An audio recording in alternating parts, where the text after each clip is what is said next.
When trading bull flags, it can be difficult to know where to draw the lines. Should it go here or here? Like most price patterns, bull flags are up to the eye of the beholder. I'm David Bruner here on the trade desk at Schwab. I'm going to show you a couple of indicators that can reduce the subjectivity of identifying the trend and the entry and exit signals. Today we're going to be looking at a bull flag trend, and we're going to be using our indicators such as the RSI and moving averages to help determine that bullish trend, as well as our entry and exit signals. Let's jump over to Thinkorswim. For our example, let's use Royal Gold, RGLD.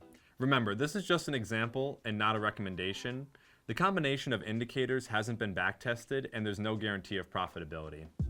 The first indicator is a moving average to help identify the trend. Technicians usually start with the trend, and bull flags are traded on bullish or uptrending stocks. Identifying higher lows and higher highs is the subjective way to identify the trend, but in this example, we'll say we have an uptrend when the price is above the moving average and the line is pointing higher. So now let's add our first simple moving average. We'll go up to the beaker to open our studies, and I'm going to add the simple moving average here and click on the gear to change our length to 50 days and click apply and OK. Identifying an uptrend, even with the moving average, can still be a little subjective because many traders will want to know when exactly a moving average is pointing up versus a reaction to price noise. You'll have to decide for yourself how much is enough to say that it's bullish. For our example here, I'm going to say as long as it's neutral to up and the price is over the moving average, that will be enough for us. RGLD's 50-day moving average turned up around the first week of March.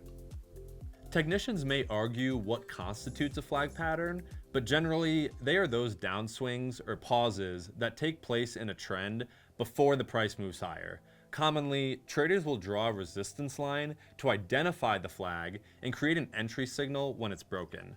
Drawing the resistance line is also subjective, so we can use a shorter moving average to provide that signal. I'll add an 8-day moving average as the primary entry signal here.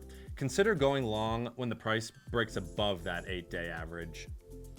No moving average will work for every stock. Some stocks may test a 5-day or a 10-day moving average for its upswings, but try a few for yourself and figure out what works best for you.